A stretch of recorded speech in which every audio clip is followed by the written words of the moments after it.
En esta lámina tenemos a una ilustración de un dinoflagelado del género Peridinium. Aquí podemos observar en esta sección un poro, es el poro flagelar. De aquí sale el flagelo sulcal hacia abajo en forma de un látigo y está el flagelo singular en esta sección. Esta porción se conoce como cíngulo y esta porción se conoce como sulcus. Y tenemos diferentes placas. Cada una de estas es una placa. Del cíngulo para arriba se llama epicono, del cíngulo para abajo se llama hipocono. La parte más importante para identificar un dinoflagelado que es tecado, porque tiene tecas, estas plaquitas, es la ornamentación de sus placas y la forma de la placa 1', así como la fórmula de placas del dinoflagelado. Por ejemplo, aquí tenemos las placas que son presingulares. Tenemos que ver cuántas son. Aquí veo que son 1, 2, 3, 4, pero en la parte de atrás también hay placas y las tengo que contar. Aquí están las placas que son posingulares. Observo 1, 2, 3, 4 y en la parte de atrás también hay. Entonces, estos caracteres son muy importantes y en la práctica del laboratorio los van a abordar. De forma muy general, cíngulo, sulcus, flagelo sulcal, flagelo singular, placas o tecas, epicono, hipocono. De forma muy general. Esta es la parte apical, la parte antapical. Y algo muy importante es que sepan que no todos los dinoflagelados tienen el cíngulo y el sulcus. Hay dinoflagelados desnudos que sí lo pueden tener y dinoflagelados desnudos como Noctiluca que no tiene estos surcos, pero sus gametos sí los presentan. Entonces, en el caso de estos dinoflagelados, vamos a tener que la palabra dinoflagelado surge del término dinos, que significa girar, y flagellum, que es el flagelo o el látigo. Aquí vemos que el nado del dinoflagelado es en giros. ¿Y por qué es en giros? Porque el dinoflagelado tiene un flagelo aquí en el cíngulo que está enrollado y al ir girando hace que el organismo dé la vuelta. Mientras que el flagelo que está en esta parte de aquí, el flagelo del sulcus, lo impulsa de abajo hacia arriba. Son organismos unicelulares, son organismos acuáticos estrictos y también pueden vivir en condiciones aerofíticas. Las condiciones aerofíticas se refiere a lugares que están húmedos, pero que no necesariamente tienen una columna de agua muy profunda. Son organismos autótrofos principalmente, aunque también hay heterótrofos dentro de este grupo. Y dentro de los heterótrofos tenemos protistas que son parásitos también. Los dinoflagelados van a vivir principalmente en sistemas que son lénticos, aunque también encontramos algunos dinoflagelados que pueden vivir en ríos, pero en los ríos, en las secciones de remanso, que es donde el agua no se mueve de forma muy abrupta. En el agua dulce vamos a tener dinoflagelados en muchos lagos, en presas, pero principalmente donde vamos a encontrar una mayor diversidad de estos organismos es en el medio marino. En el medio marino vamos a encontrar una diversificación de los dinoflagelados. Tenemos que pueden vivir ambientes oligotróficos. Los ambientes oligotróficos son aquellos lugares transparentes, pobres en nutrientes y que no tienen mucha productividad. Es decir, si tengo un agua muy limpia que no tiene muchos nutrientes inorgánicos, entonces es un agua poco productiva y ahí pueden vivir los dinoflagelados. También pueden vivir en ambientes mesotróficos, que van a ser aquellos ambientes en donde tenemos una concentración de materia orgánica y de nutrientes un poco mayor. Van a ser moderadamente transparentes. En ambientes oligotróficos tendríamos como ejemplos de agua dulce a manantiales, a presas de altura, los lagos del Nevado de Toluca, oligotróficos, el lago cráter de Achichica en Puebla, oligotrófico. En el caso de ambientes mesotróficos tendríamos el lago de Siragüen, que está aquí cerquita de Morelia. Tendríamos algunas presas, la presa de Coincio, que está de mesotrofía a la eutrofía. Y ambientes eutróficos tendríamos al lago de Pátzcuaro, el lago de Cuitzeo. En el caso del mar, el océano es oligotrófico y las secciones que están junto a la costa, a la línea litoral, en algunos casos pueden presentar mesotrofía o eutrofía, dependiendo de la carga de contaminantes que se le viertan a estas playas. Por ejemplo, ahorita que no está asistiendo mucha gente a la costa, nuestras playas tienen una condición oligotrófica mesotrófica y hemos tenido la presencia de muchos dinoflagelados heterótrofos como Noctiluca scintillans, y ahorita en este momento las costas del Pacífico tropical mexicano tienen muchos eventos de bioluminiscencia en las noches por la presencia de estos dinoflagelados. Ambientes hipereutróficos ya son muy contaminados, como el lago de Cuitzeo, el río Grande de Morelia, que son escasamente transparentes y que tienen carga nutrimental, lo cual genera que existan florecimientos algales y una productividad primaria tanto por plantas acuáticas como por fitoplancton sobresaturada. El 90% de sus especies son marinas y el otro restante se van a encontrar en ambientes salobres y en ambientes de agua dulce. En la sección oceánica, los dinoflagelados desnudos son los que van a proliferar, particularmente los que son de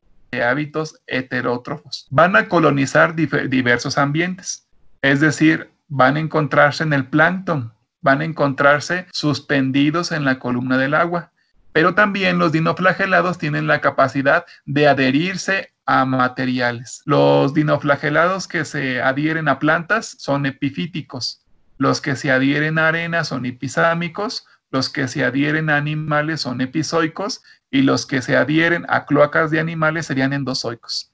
En este caso tenemos los tres grandes grupos de dinoflagelados. Estos son los dinoflagelados tecados. Aquí podemos ver sus tecas, que son placas. Aquí vemos el sulcus, aquí vemos el cíngulo. Y tenemos dinoflagelados valvados. Los valvados son como si tuviera una tapadera de este lado y del otro lado otra tapadera, y están unidos por una estructura que se llama sutura sagital, así como se une una caja de Petri, muy parecido, con dos tapas. En el caso de los dinoflagelados que son desnudos, como este, no tienen estructuras de protección rígidas como valvas o como tecas. Entonces, este organismo que es desnudo tiene un periplasto con algunos pliegues. Entonces, este organismo es más o menos flexible. En el caso de algunos dinoflagelados que son parásitos, por ejemplo el género Blastodinium, este se va a encontrar en un ambiente ultraoligotrófico. Este organismo pertenece al grupo de los copépodos. Ellos comen dinoflagelados, ellos comen microalgas, pero en algunos casos llegan a comer algunos quistes de Blastodinium. Este es el dinoflagelado. Si ustedes lo observan, no parece dinoflagelado. Parece como si fuera un gusano o parece como si fuera un euglenoideo sin cloroplastos. Entonces, este copépodo se come los quistes de Blastodinium y parasita al huésped. ¿Dónde vemos a este dinoflagelado? Aquí, ocupando toda la parte del cefalotórax, es decir, casi todo el cuerpo del copépodo está infestado por este dinoflagelado. Va a parasitar al huésped cuando es muy pequeño, cuando tiene un tamaño de 15 micras, a través de que el huésped se come una dinospora, crece dentro de él y va a formar esporas dentro de él de forma asexual. Esto va a ocasionar que el dinoflagelado se alimente del copépodo, pero el copépodo va a limitar su capacidad alimenticia, es decir, el dinoflagelado no va a permitir que el copépodo se alimente de forma adecuada. Se va a alimentar de los subproductos metabólicos. Este dinoflagelado parásito se va a alimentar de subproductos metabólicos que tenga el copépodo y va a utilizar al huésped como un saco de esporas. Es decir, entra al huésped, se alimenta de él y poco a poco lo va dejando morir porque no lo deja alimentarse de forma adecuada. Y entonces lo que va a suceder aquí es que al final va a rellenar todo este exoesqueleto de esporas para que después estas esporas sean diseminadas en otros lugares. Es un dinoflagelado muy agresivo. Entre las características del hábitat tenemos que los dinoflagelados necesitan ciertas condiciones de luz, temperatura, nutrientes, turbulencia en la columna del agua, vitaminas y metales traza. Por ejemplo, en algunos dinoflagelados de agua dulce como Ceratium y Rundinella, ahora conocido como el género Tribus, Peridinium cinctum y Gymnodinium son especies muy frecuentes en el verano. Es decir, si ahorita vamos a colectar a los cuerpos de agua dulce, es muy poco probable que nos encontremos dinoflagelados. Nos vamos a encontrar diatomeas, nos vamos a encontrar euglenoideos, vamos a ver algunas crisofisias, pero dinoflagelados los vamos a encontrar a partir de julio, agosto, septiembre principalmente. Existen 300 especies que están registradas con florecimientos en verano. Esas 150 están registradas para Norteamérica. Por el tamaño tenemos que los dinoflagelados tienen diferentes tallas. Por ejemplo, pueden ser los de agua dulce los más pequeños, de tamaños de 0.010 a 0.400 milímetros. Es decir, pueden medir de 10 micras hasta 400 micras. Y en el caso de los ambientes marinos, hay dinoflagelados pequeñitos que llegan a medir 5 micras hasta dinoflagelados grandes del macroplancton que se observan a simple vista con 1200 micras aproximadamente en tamaño, como el género Noctiluca scintillans, que es el género que les he comentado en la clase, que es bioluminiscente. Con respecto a su organización morfológica, tenemos dinoflagelados ameboideos, almeloides, cocoides, filamentosos y formando consorcios. Tenemos al género Diamoebidium, que tiene estructuras ameboideas. Aquí observamos a la amiba. Esta amiba se encapsula y después da sus gametos. En el caso del género Glodinium, tenemos formas palmeloides, que son formas muy parecidas como esporas. Estas formas palmeloides son formas vegetativas. En el caso del género Dinococcus, tenemos formas cocoides entre los dinoflagelados como este. Y así también pueden llegar a formar filamentos como el género Dinotrix o consorcios como el género Tripos o el género Gymnodinium o Alexandrium. ¿Cómo se alimenta un dinoflagelado? Un dinoflagelado se alimenta por pinocitosis con alimentación saprozoica, por fagocitosis por alimentación holozoica y por alimentación pallium. Este dinoflagelado que tenemos aquí, que es un dinoflagelado tecado, tiene tecas. Por la parte del poro flagelar emite un mucílago y ese mucílago a manera de una bolsa engloba a un protista. Por ejemplo, estas son diatomeas. Esas diatomeas están siendo comidas por este dinoflagelado y este dinoflagelado es autótrofo, es decir, tiene la capacidad de hacer fotosíntesis, pero también con esta alimentación que se le conoce alimentación pallium puede llegar a generar este mucílago para no únicamente hacer fotosíntesis, sino también llegar a comer algunos protistas. En este caso está comiendo, englobando a estas diatomeas. Las va a incluir, va a proporcionar algunas enzimas digestivas y las va a incorporar a su célula.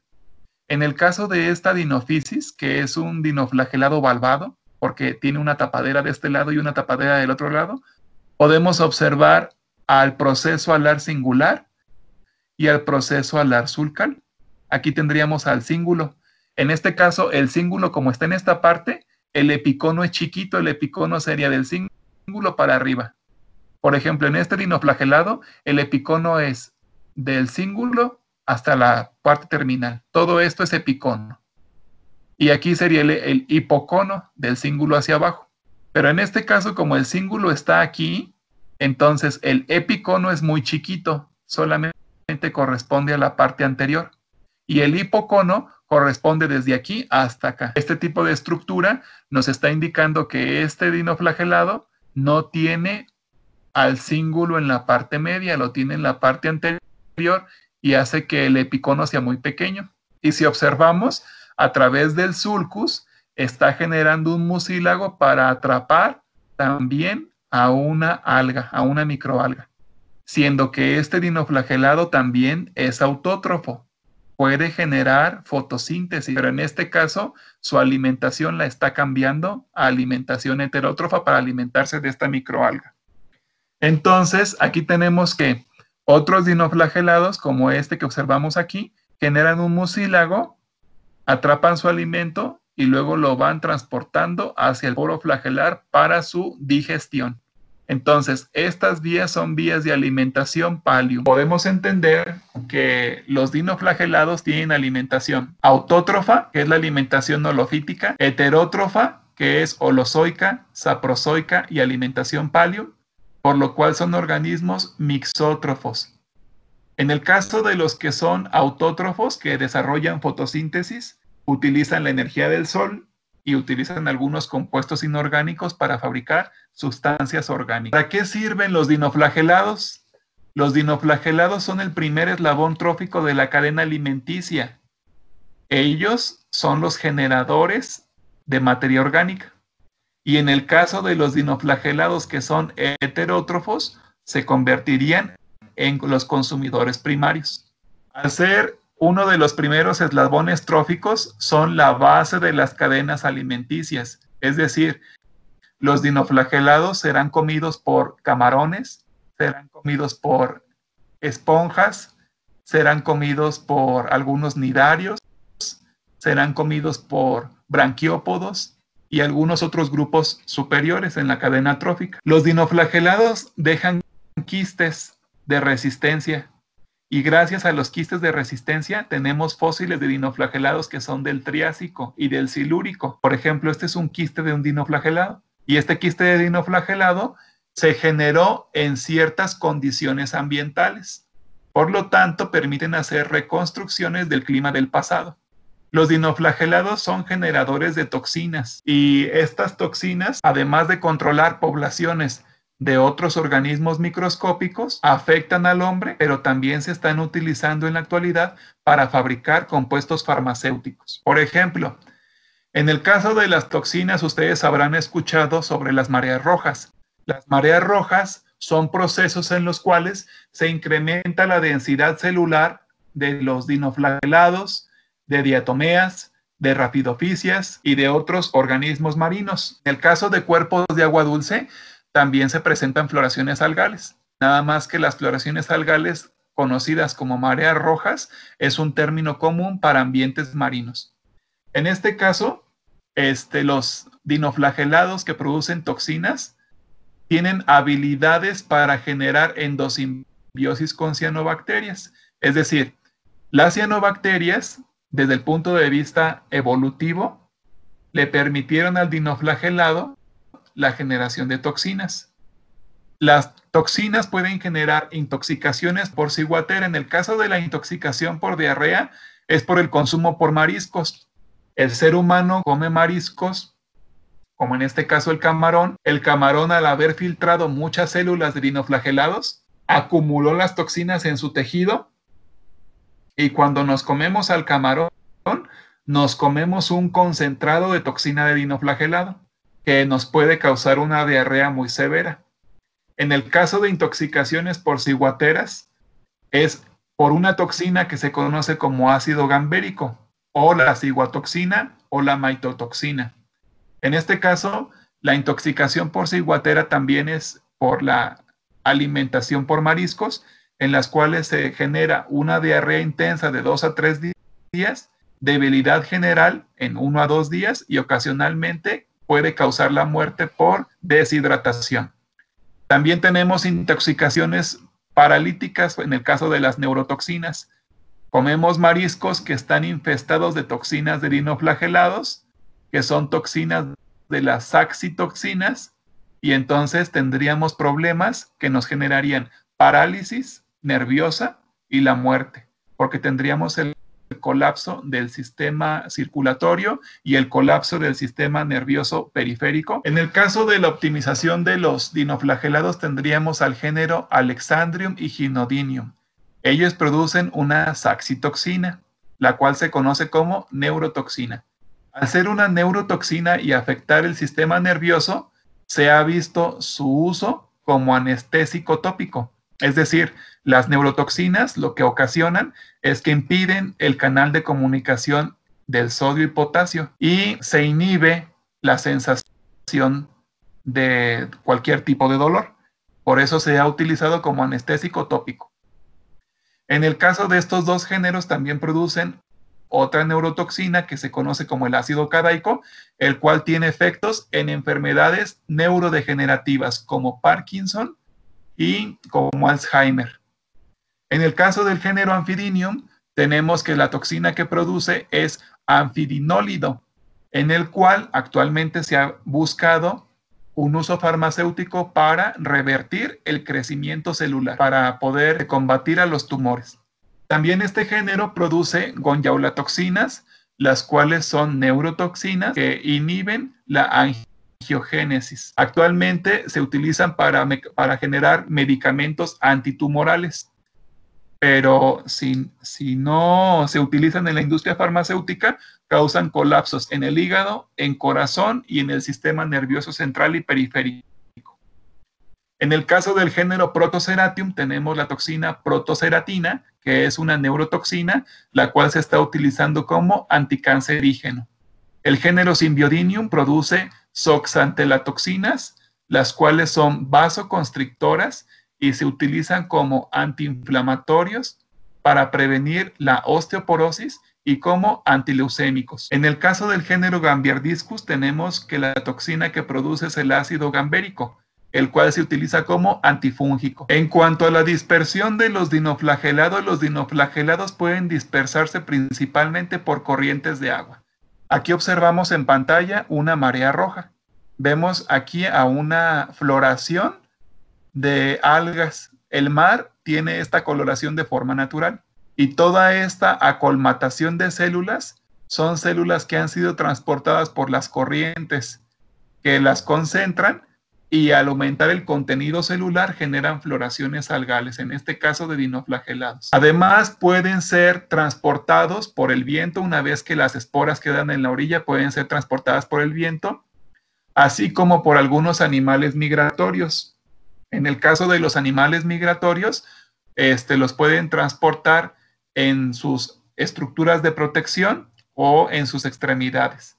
Y actualmente, debido a la comercialización y al incremento de los puertos en diferentes países, los barcos tienen que tomar agua para poder estacionarse en las costas. Es decir, llega un barco y el barco no trae agua dentro de él. Cuando llega a un puerto, el barco abre unas compuertas en el casco, acumula agua y se estaciona. Entonces, es probable que estos dinoflagelados entren a esa agua del barco. Cuando el barco se tiene que ir, abre las compuertas, libera esta agua y se desplaza a otro lugar. Entonces, a esa agua que le quedó dentro del casco se le conoce como agua de lastre. Y los barcos están promoviendo la diseminación de muchas especies que son exóticas en los diferentes océanos, derivado del intercambio comercial que hay en nuestras costas. Los dinoflagelados pueden ser promotores de florecimientos algales, los cuales pueden ser nocivos o pueden ser tóxicos. En el caso de los florecimientos que son nocivos, son aquellas formaciones de células que no tienen toxinas, y en el caso de los tóxicos son los que sí tienen toxinas. Actualmente existen diferentes organizaciones de científicos que se encargan de monitorear las diferentes corrientes marinas y la aparición de florecimientos algales nocivos, los cuales se abrevian como HAP por sus siglas en inglés. Para que pueda considerarse un florecimiento algal como tal, tiene que exceder 10 por 6 células por litro. Es decir, tiene que ser mayor a 1 millón de células para poder determinar que si hay 1 millón de células por litro, estamos en presencia de un florecimiento algal. ¿Qué causan los florecimientos algales? Mortalidad en crustáceos, peces, aves y mamíferos. Y la pregunta sería, ¿por qué un florecimiento algal nocivo causa mortandades si no tiene toxinas? Porque la acumulación de células en la columna del agua es materia orgánica. Y cuando el dinoflagelado muere, entonces toda esa materia orgánica se tiene que descomponer.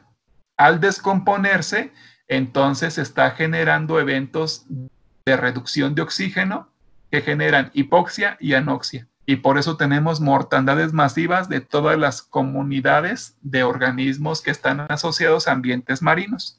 En el caso de las aves sería por el consumo de algunos organismos que tengan saturación de toxinas.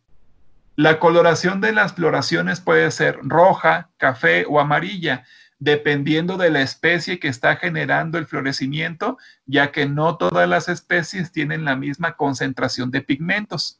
¿Cuáles son las causas de un florecimiento algal? El incremento de la temperatura en el océano, el cambio de la salinidad, por ejemplo, ahora que se están derritiendo los polos por el evento del cambio climático, esta cantidad enorme de agua dulce que llega del norte causa cambios en la salinidad en el mar, propiciando eventos de floraciones algales. El cambio de pH, las corrientes oceánicas, por ejemplo, aquí en México, nosotros tenemos dos tipos de corrientes en el Pacífico tropical mexicano. La corriente de Norcalifornia, que nos llega del norte y llega hasta el estado de Michoacán, y la corriente del Ecuador, la cual llega también al estado de Michoacán y generan dos eventos de floraciones diferentes.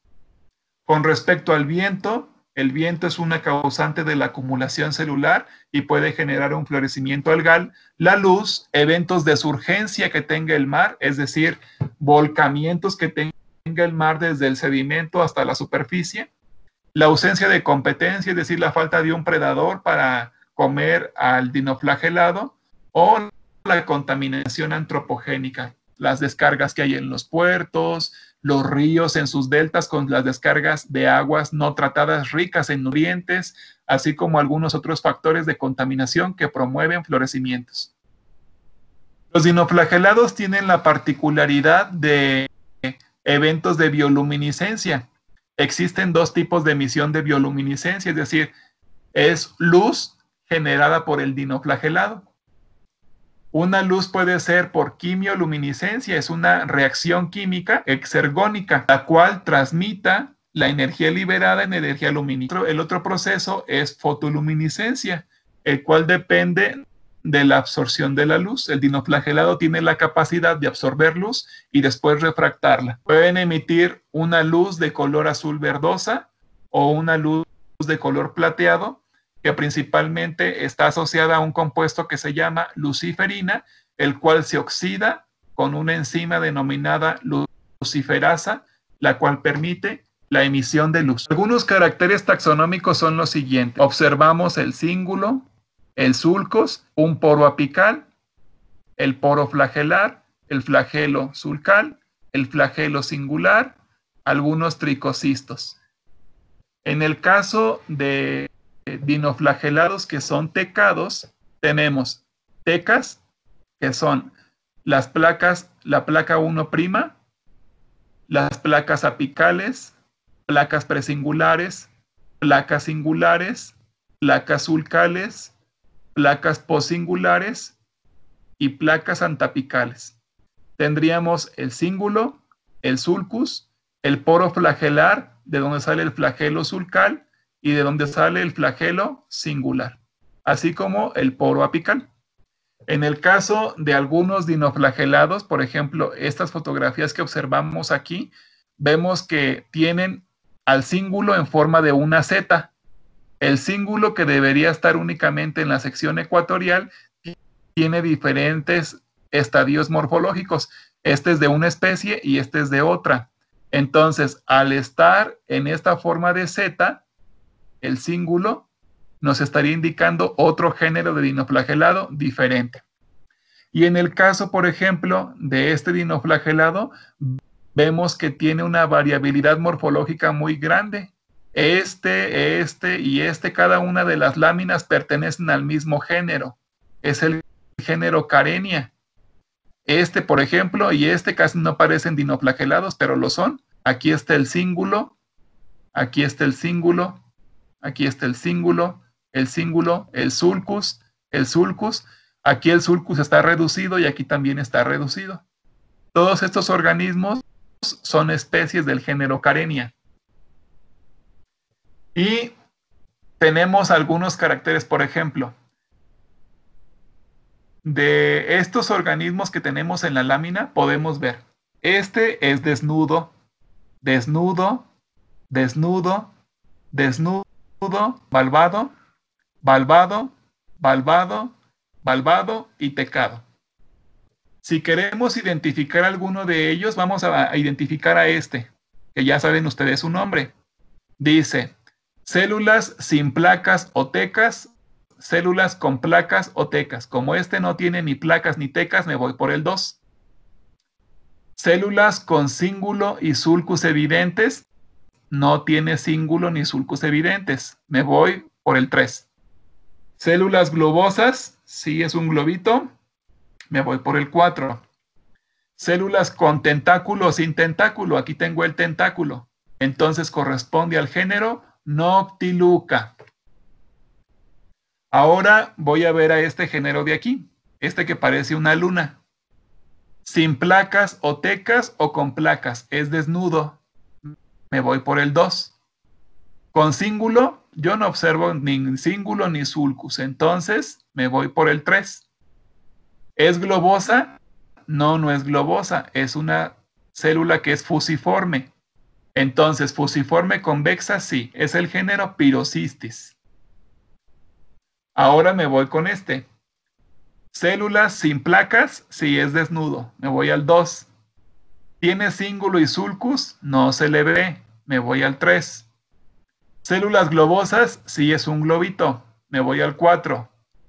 Células con tentáculo, no tiene tentáculo como acá, entonces es sin tentáculo y es Pirocystis. Si nos damos cuenta, esta figura y esta figura corresponde al mismo género, al género Pirocystis, pero son especies diferentes. Ahora vamos a identificar a este organismo de aquí. Células sin placas o tecas, si observan no hay placas, nada más se ve el cíngulo y el sulcus. Nos vamos por el 2. Células con cíngulo y sulcus, sí, es el género Hypnodinium. Este es el género Hypnodinium. Ahora vamos a identificar a este de aquí. Células sin placas o tecas, me voy por el 5, porque sí tiene. Células aplanadas lateralmente, están aplanadas lateralmente, es decir, aunque yo veo que es un circulito, si lo pongo de lado, es como si fuera una lenteja, está aplanado lateralmente. Me voy por el número 6. Células con sutura sagital o células con un cíngulo. No tiene cíngulo y la sutura sagital es la unión entre las dos valvas. Entonces tiene sutura sagital. Es el género Prorocentrum. Ahora vamos a identificar a este. Dice sin placas o tecas o con placas o tecas. Me voy al 5. Aplanadas lateralmente, sí aplanadas, pero no lateralmente. En este caso, al igual que este género, si lo volteo, está aplanado lateralmente. Me voy al 6. Células con sutura sagital, células cuando menos con un cíngulo. En este caso, este no tenía cíngulo, pero este sí lo tiene aquí. Entonces sí tiene cíngulo. Me voy al 7. Células con epicono muy reducido y epicono demasiado largo. Células con epicono poco reducido y epicono cuando menos 5 veces el epicono. Si este es el cíngulo, cuento 1, 2, 3, 4, 5. Hasta ahí debería de llegar. Entonces quiere decir que es mucho más largo el hipocono. Por lo tanto, el género es Amphisolenia. Y por último, el único que tenemos con tecas o placas sería el género Tripos o el género Ceratium nombrado anteriormente.